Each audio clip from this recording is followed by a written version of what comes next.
This review is rated S for spoilers.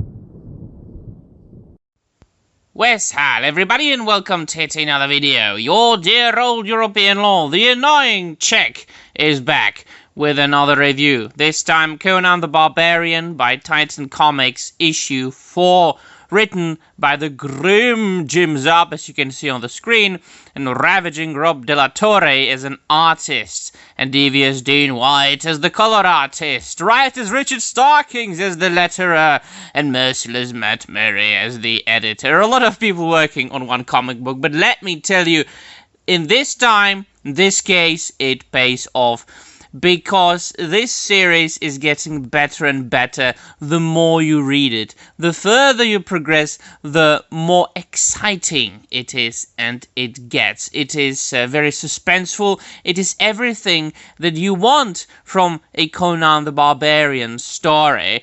To that extent that not only it is a good comic book as far as the visual medium goes, but it is extremely well written, which is in today's day and age very rare. Now, I have had experiences with modern comic books, both mainstream and independent, as they say, and it's been hit or miss. Most of them have been mediocre. There have been good comics, and I have got reviews on them on my channel, but once again, I have to say what I've already stated in my previous review. This is the best comic book experience of 2023, and not only because it's very action-packed and the true representation of the sword and sorcery genre, but also what Jim Zub has managed to do, that I also mentioned in my previous video, was to capture the voice, to capture the dialogue, to capture the writing of Conan the Barbarian as it was written years ago by the author, by the father of Conan, Robert E. Howard. And in this video, I would also like to point out and pay my homage, or I mean respect, to the artist Roberto De La Torre, because, and you will see, it is, you know, what he's doing is something that very few modern contemporary comic book artists are doing. But to get to the matter of hand, we start at where we left last time, which is Conan delving into this seemingly cursed lake to find, because he wanted to find out what the origin was of the undead army that was pillaging the realms of, Cimmeria and also other lands. And so he falls down with the Dark Sorcerer, and through magic he gets into this, other plane of existence, this alternative dimension, where he meets an ancient hero called Brule, a chieftain of the Boni tribe, apparently a very primeval Pict. And that is also something that I have always admired about the world of Robert E. Howard. His world, his secondary world, is basically a prehistoric world, where apparently in his continuity, in his world, this world has existed or had existed before our civilization, before our world, but there was apparently some sort of catastrophe or something that got rid of this world and it was replaced by our world. It is very much similar to what H.P. Lovecraft was doing in his writing, and so we very often come across a Conan the Barbarian story where he himself, being from an ancient past, deals with something that comes from even more ancient past, his ancient past, from his point of view. And that is something I've always admired. And that is something that is also reflected here.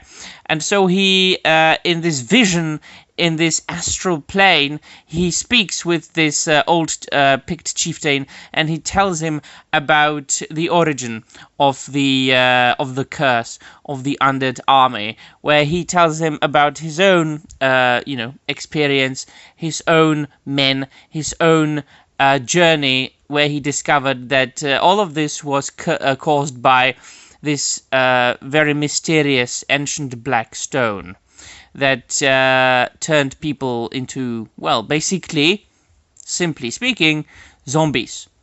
And so he tells a story about him destroying the stone, defeating the army of the dead, and seemingly getting the world rid of this curse and, this evil. But it wasn't so, and it re-emerged, of course, at the times of Conan the Barbarian. And Conan's task now is to save the world, is to defeat the undead army once again, and continue in the footsteps of this ancient chieftain. And so he awakes, and just now, please look at the screen, the face of Conan the Barbarian. When you tell me the name, or when you say the name Conan the Barbarian, this is exactly and precisely what I imagine in my mind to be. This very strong-jawed, sharp features, raven black hair and raven black eyebrows, and just these very bright blue eyes above a broad nose and chiseled jaw. Man, this is, De La Torre, you're good. Look, just look at these three panels, these three consecutive panels, and how much detail you can find in these three panels. I am not an artist myself, I'm a writer, but I do appreciate everything which is beautiful, everything that is a result of a human artist's talent and hard work and years of dedication, and all of this is being put into the comic book. And so you can't help but compare this artwork with other comic books that you've read recently. For instance, I have reviewed the comic book called Isom by Eric July, and whatever the artist's name is. And if you look at the comic book, and I've got a review on my channel, check it out, the art is so bland, the art is so boring in that comic book Isom, that, both the writing and the art was so mediocre. I caught myself falling asleep reading that book. It is everything that the mainstream blandness is today.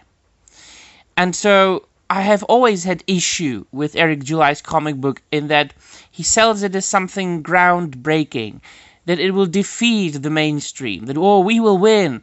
But it's in no way better or in no way different from the most boring, the most mediocre mainstream comics. And this is something completely different. Conan is something worth reading 100%. And so we continue. Conan escapes, thanks to the power of the ancients, from the Dark Lake. And then they fight with the undead army. Once again, it's just action-filled, action-packed. Look at the artwork. Look at those spread pages and those panels, and Conan just slaying the undead. This is feast for eyes. And so they escape from the Dark Tower, and the army of the dead is gone, as well as the Black Stone. And apparently this is a happy ending, but, of course, spoilers, as I said at the beginning, we get to know that the female companion that he traveled with, she was trapped in the tower because she went after him, she wanted to help him, and she perished there as well. And the epilogue is a couple of Asgard nomads traveling through the lands of Cimmeria and finding ancient things. This is, if you just look at the screen, a little bit of a beautiful, gorgeous homage to the movie Conan the Barbarian with Arnold Schwarzenegger. If you look to the top right corner, this is the sword from Conan, the movie. I love it, absolutely. And then this is the site where the Dark Tower was in the past. Apparently everything's gone. The lands are all green and fertile now, but what do they find? They find a piece of the Black Stone, and we know that the evil isn't completely gone from the world. Thong? Question mark. Beautiful. Can't wait for issue number 5. Man, this is comic book read. Man, if I lived in the United States of America, I would have reason to travel to a comic book shop every month again. Not every week, because this comes out monthly, I think. But every month, I would go buy 2 issues of Conan the Barbarian. One to read, one to collect, and just enjoy the hell out of it right away the day it comes out. Alas and unfortunately, I can't do that. I have to read the digital versions and then order the collected edition. But I will do that, man! Alright then, let me know in the comments down below what you think, and that will be all. Thank you very much for watching, and I'm out of here.